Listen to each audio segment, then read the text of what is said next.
Ladies and gentlemen, boys and girls, cardaholics of all ages, welcome back to Big Al's Cards. Thank you so much for watching. And in today's video, we're going to be discussing the latest big news in the hobby on Fanatics and the recent acquisition of PWCC. So for those who might not know, PWCC is basically an online auction house. They also have a vault service. So if you wanted to send cards to their vault, let's say I would never do this, but let's just say that I'm going to send my Appel 9.5, and I'm going to send it to PWCC. I'm going to send it to their vault. They're going to basically keep my high value collectibles there, and if I want to, I can keep it there for a while. I can eventually have it sent back to me. But they also are probably more famous for their auctions, and I would also say infamous for shill bidding their own auctions. PWCC was actually kicked off of eBay for the accusations of shill bidding, and they actually have their own marketplace now. And yesterday it was announced that Fanatics has acquired them. And this should not be a surprise to anybody in the hobby, really. If you think about what Fanatics is trying to do, they're basically trying to become the in-house for everything, right? They are creating Fanatics TV, Fanatics Live. So you can, it's basically the competitor to Whatnot. And it's from Fanatics. So you can buy a box on Fanatics.com. You can have a breaker on Fanatics Live break it for you, and they can either ship it to you. They eventually want to own a grading company, and I have my thoughts on that a little bit later. And then if you want to, after you get it graded, you can have it sent to you. You can have it sent to auction at PWCC. You can have it shipped to the PWCC vault. They want to basically become the one-stop shop for the hobby. And my issue with that is it's monopoly, right? We don't want to see a monopoly in anything. And when there's a monopoly, that means the quality suffers, the customer service suffers, everything suffers, but nobody suffers more than the average consumer, right? That's basically what a monopoly boils down to. We have antitrust laws in existence for a reason to prevent monopolies like this from happening. So with Fanatics' acquisition of PWCC, that really puts them one step away from basically becoming what they want to be, and that is the juggernaut within the hobby. So all they need now is a grading company. And I wouldn't be surprised if we at some point found out that SGC was going to be sold, or if Beckett's grading services are going to be sold. They're not going to acquire PSA. Let's just go ahead and get that out of the way. PSA is owned by Collectors Universe, who also owns Golden Auctions. They kind of have their own relationship going on right now. I don't see a future where Fanatics buys PSA. I wouldn't put it past them if they offer enough money, but Fanatics' recent trends has been to swoop in when a company is in desperate financial straits. The same thing was true of PWCC. If you look up their information on Twitter and online, PWCC was kind of struggling, and Fanatics swooped in, bought them out. If a company like SGC or Beckett Grading, which honestly might even be more likely, becomes financially insolvent or really has a tough time making any kind of revenue, don't be surprised to see Fanatics swoop in and try to acquire them. That's just me and my opinion on it. There's obviously no evidence to suggest that they are actually trying to do that. That's just me thinking out loud, because I feel like that makes the most sense. So you basically, with Fanatics, what they want to do is they want to take a card. Oh, I pulled this card in a break. Well, guess what? We're going to ship it off to BGS, and bam, pretend it's actually that Phil Hughes card. You know what? Let's just do it this way. Congratulations, you got a 9.5 in your Phil Hughes, right? You can either send it over here for auction, or you can send it over here for vault, or we can ship it to you. But it's all through PWCC, right? So if Fanatics acquires Beckett or SGC or another grading company, hopefully not like an HGA or Tag or anything weird like that, then they become what they want. And they become that one-stop shop. So the question is that one-stop shop good for the hobby? Is that really something that we as collectors have wanted? And it's not personally, but it's not going to be a surprise when there's a whole lot of people on that other side of the crowd, specifically the people who've been in just for the last couple of years, have wanted, because they love to have that one-stop shop. I mean, if you think about it, look at the partnership. They tested it out, I feel like, with the Leighton Sports Cards Bowman break. If you remember, Leighton, one of the perhaps biggest breakers in the world, they did a break for 2023 Bowman. And they had SGC on site for on-site grading. They would literally grade it on the spot. And they would come back and show you if there were some defects, or they would show you what the grade was. That was literally a test of buying into breaks, getting a good card, deciding if you wanted to get graded, having it graded right then and there, and then deciding what you wanted to do with it. That was the test of what Fanatics wants to do. They want to have everything be that one-stop kind of shop.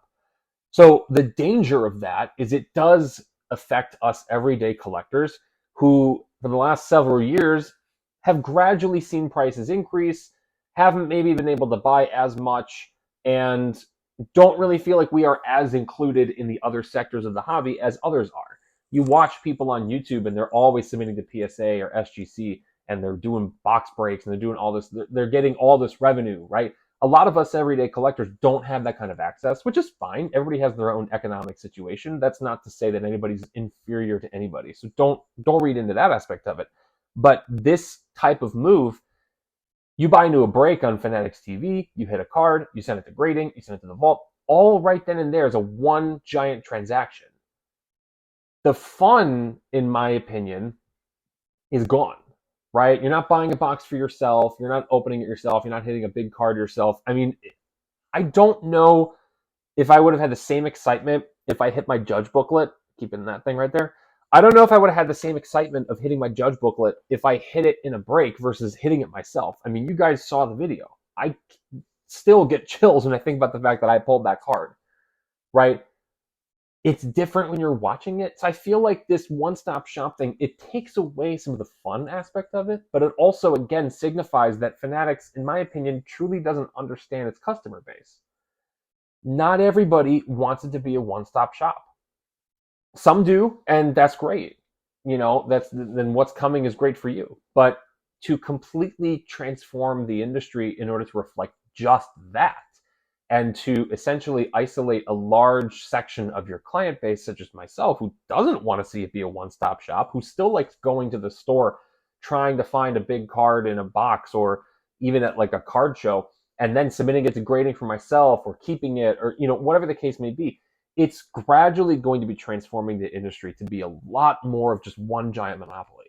I wouldn't be surprised to see other places gradually close down because of this new trend. I mean, obviously, we all know Panini's kind of on its way out. We don't know for sure if they're going to continue or not.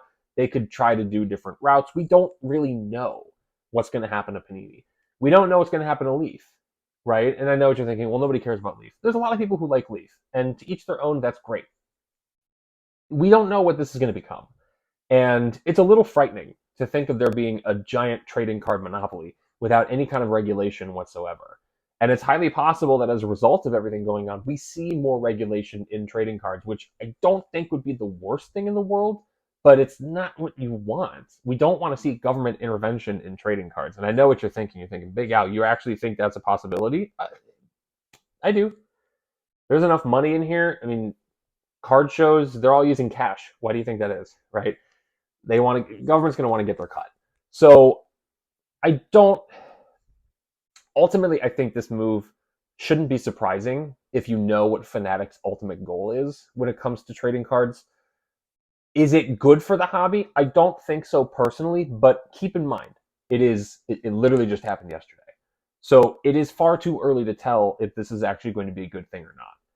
Some of us do have to change our minds on things, but also it's a great opportunity if they continue to go down a road that we don't like. It's a great time to just buy singles, buy older cards, and just buy things that you want.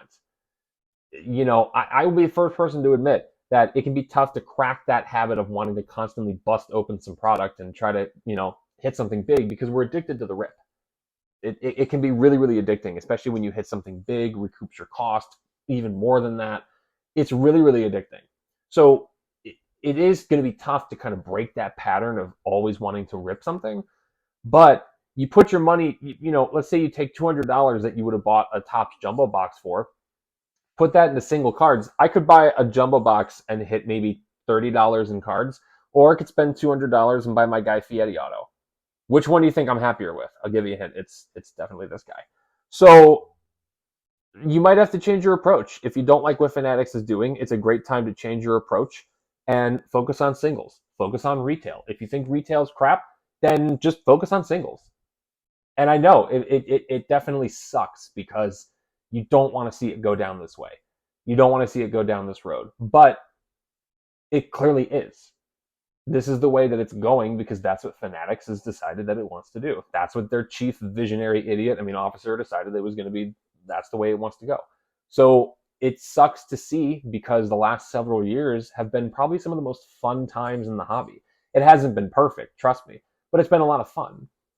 And I can't tell you how much fun it's been to watch content creators and see people get big hits and hit big cards myself. And to really focus on, to try things I've never done before. I've never graded cards.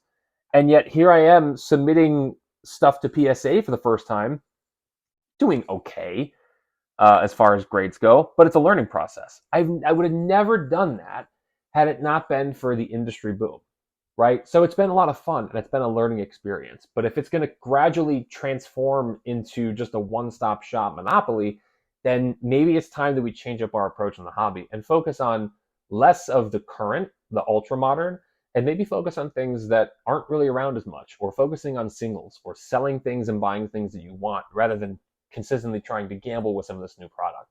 Because the moment that everything becomes a monopoly and Fanatics is the only one standing with all the licenses and the only ability to make trading cards, then quality is going to suffer, customer service is going to suffer, and ultimately, we as the collectors are going to suffer as well. So that's a bit of a mini rant. Thank you all for listening. Please let me know your thoughts in the comments below. I love having this discourse with all these things that are going on right now.